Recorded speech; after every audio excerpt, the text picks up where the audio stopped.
அம்மா இருக்கும்போது எதுவும் பண்ணாமல் எதுவும் செய்யாமல் அம்மா இறந்த அப்புறம் படையல் வைக்கிறது, காசியில் போய் இதை கரைக்கிறது அதை கரைக்கிறது. ஸோ அதை பண்ணுறதை விட அவங்க இருக்கும்போது அவங்கள எவ்வளோ சந்தோஷமாக வச்சுக்க முடியுமோன்றது தான் என்னுடைய. முதியோர் இல்லத்துக்கு அனுப்புகிறவங்க வந்து என்ன கேட்டால் இந்த வார்த்தை சொல்கிறது தப்பாக கூட இருக்கலாம். அம்மா அப்பாவை முதியோர் இல்லத்துக்கு அனுப்புறது வந்து மனிதர்கள் இல்லைன்னு தான் நான் சொல்வேன். ஏதோ வேலை கிடச்சிடுச்சு, வெளியூர் போகிறேன், அதுக்கப்புறம் கொஞ்சம் கஷ்டமாக இருக்குது, அனாதை ஆசிரமில் அனுப்பிட்டு நான் பணம் கூட அனுப்புகிறேன், அது கூட தப்பு தான். ஒருவேளை சின்ன வயசில் வந்து அம்மா வந்து நம்மளுக்கு பாரமாக இருந்துருச்சு, இந்த பையன் ரொம்ப சுட்டியாக இருக்கான், ரொம்ப அழுதுகிட்டே இருக்கான், இந்த பையன் எனக்கு பாரமாக இருக்கான் அப்படின்னு அம்மா எடுத்துகிட்டு போய் அனாதை ஆசிரமில் சேர்த்துருந்தா நம்ம நிலைமை என்ன ஆயிடும்? அம்மான்ற வார்த்தை, தாயின்ற வார்த்தைன்றது தான் தெய்வம். இதை பார்த்துட்டு இருக்கிறவங்க உடனே அம்மா கிட்ட பேசணுனாலும் போயிட்டு அது ஒரு 2 நிமிஷம் தாங்க. பேசிட்டா எல்லாமே சால்வ் ஆகிடும்.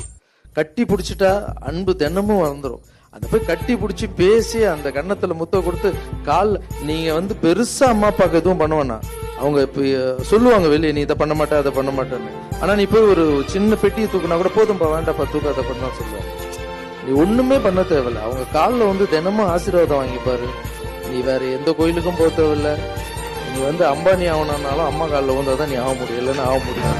நல்லவர்கள் கூடும் போது நன்மைகளும் கூடி போகும். கண்ணிமைக்கும் நேரம் போதும் எல்லாம் மாறுமே.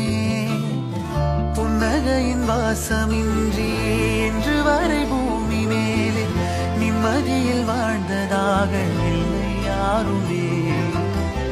துன்பமோ இன்பமோ கற்றுத்தரும் காலமே, நம்பினால் யாவும் மாறுமே.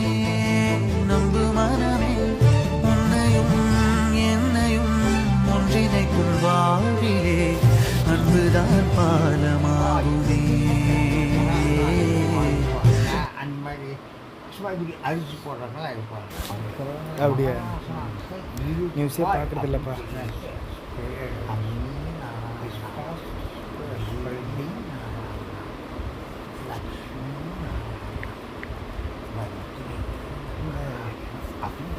மல்லிகா ஸ்கூட்டி தாத்தாவா? சோமசுந்தர் அப்படி சொன்னாரா? நீங்கள் சைல்ட் ஸ்பெஷலிஸ்ட்னு சொன்னாங்க எங்கள் அப்பா. Plus he wants to some references அப்படின்னு சொல்லி நான் இப்போ பேசுகிறேன் பையனை. I am not offending anybody.